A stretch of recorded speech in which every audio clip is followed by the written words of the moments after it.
qualified, not cheating gurus, not still back in the rules and regulations stage and then saying that they're gurus because they're more politically adept. Come on. We all know that politics is corrupt. Huh? If you haven't figured that out by now, what are you doing in devotional service? Politics is corrupt. And it's corrupting, too. The influence of politics is corrupting. So if devotional service or religion and politics get mixed up together, then you can understand the whole thing is finished. What we need to do is rise beyond that level to the stage where we're in direct relationship with Krishna.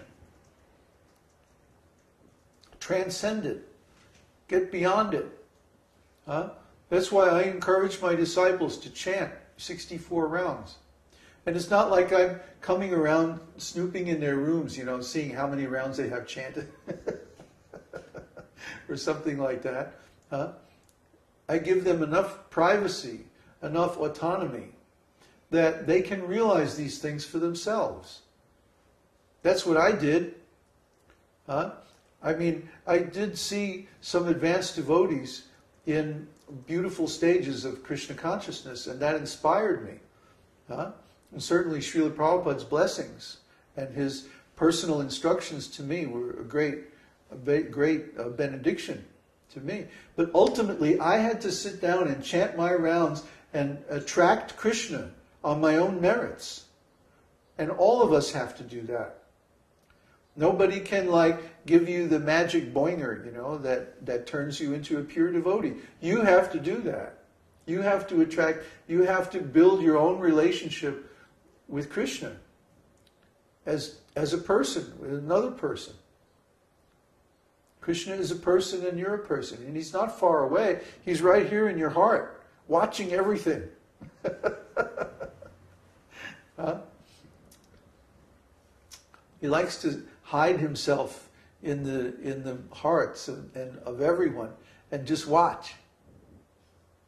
He's very tricky. So you have to attract him with sincere, genuine love, or he's not going to reveal himself. I don't care how many rules you follow. That's the real process. Is a question? Good. Is it possible for a devotee to be an animal in the spiritual world, for example, a cow in the Ṭhākur boy pastimes of Krishna? If so, would this be the rasa of friendship? Yes, it is possible.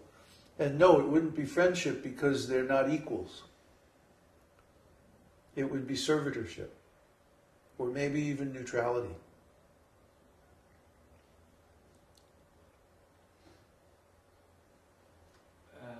Neville, is Lord Caitanya also showing the example, by being scholar first, that without knowledge we can't have devotion? Yes, exactly. Just like Krishna says, love me and worship me with all your heart. And if you can't do that, follow the principles of devotional service. And if you can't do that, acquire knowledge. So Lord Caitanya is teaching that same truth by his personal example, showing that he acquired so much knowledge, but it still didn't make him a great devotee. Huh? Not until he actually started following the principles of devotional service. He showed by his example. From Devesh, Babaji, it looks like I do not have what it takes to become a guru or a master, but I can be a good disciple. Is becoming a guru the only path in the lineage, or is there a hope to attain the ultimate end of self-realization? Well, how do you become a guru? First, you have to be a disciple. There's no other way to become a guru than to be a disciple. A guru is simply a perfect disciple. Isn't it? It's just like, how do you become a doctor? Well, you have to go to medical school and study with the doctors. But even medical school is not going to make you certified to practice as a physician. You have to go on internship and associate with the physicians and practice under their direction, then you can become certified to practice medicine. Similarly, a lawyer, same thing. He has to go to law school for so many years, but that doesn't mean, even though he goes to law school, he still can't go in the court and practice. He has to be certified by the bar. The bar is composed of other lawyers. See? So not only the bar exam, but he has to do an internship, just like a doctor. Work with a law firm and get paid practically nothing for a long time. And then finally they make him a partner and he can actually practice. You see? So any great qualification in material terms requires that one practices for a long time under the direction of those who already are masters. See? Even being a blacksmith or a fine carpenter or any other kind of craftsman, musician or something like that, requires that you take lessons from someone who already is accomplished in this. So similarly, as a devotee, first we have to become a perfect disciple. And only then we can even consider the possibility of becoming guru. A guru is simply a disciple who has perfected the art of devotional service. So anybody can become guru. There's no exclusion of anybody. But first you have to become a real disciple and go through that stage. And that may take 20, 30, 40 years, who knows.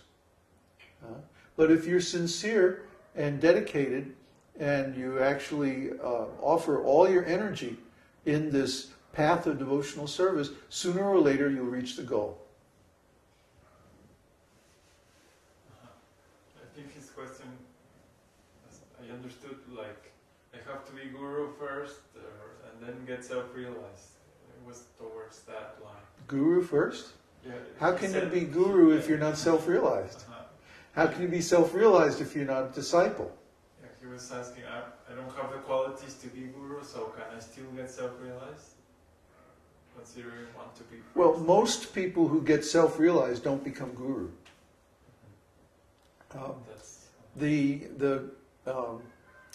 The art of teaching spiritual life is a completely different discipline than the art of attaining self-realization. They're related in that, of course, you have to attain self-realization to teach it. If you don't have it, you can't give it to somebody else. But teaching it to others is really a whole different skill set than attaining it for yourself. And there are many nice devotees in India who are self-realized, but they don't teach. They don't take that position or that engagement of being guru. That requires a whole different type of skills which not everyone may have. So that's okay. But of course you can also teach by example, by showing how to be a good disciple and so on. That's also very valuable. Okay, question from Kara. Babaji, what does it mean that one can follow book Bhagavat also, other than person Bhagavat? Well, you can't follow book Bhagavat unless you follow person Bhagavat. The book Bhagavat is the Śrīmad Bhāgavatam. And the person Bhagavat is the Guru. So you can't just follow the book. Book learning isn't going to do it. You have to have the association of a self-realized soul. That means you have to go out of your comfort zone and find somebody who's self-realized and somehow or other serve them. I mean, I was doing great as a musician. I was in this really good jazz band, and we were having these fantastic jams, and we were getting really famous around South Florida, and we were working steady and doing great. But something inside of me just said, no, this isn't really what you want to do. You want to go down to Miami and join the Hare Krishnas. Well, what did it was I read Krishna book. Krishna book just blew me away. And I said, I have to be part of this. I have to be personally associated with Srila Prabhupada. So I gave up. I went out of my comfort zone. I had, I wasn't exactly the top of being a musician, but it was a good, it was better than most people ever do. Being a good band, really swinging, hardcore jazz band, and with other good players, and we're actually getting paid for it and the whole thing. And just to give that up and leave it and go to another place where I knew nobody, and join this temple full of all these freaky people, and, that was a big step, but I had to do it. I had to do it.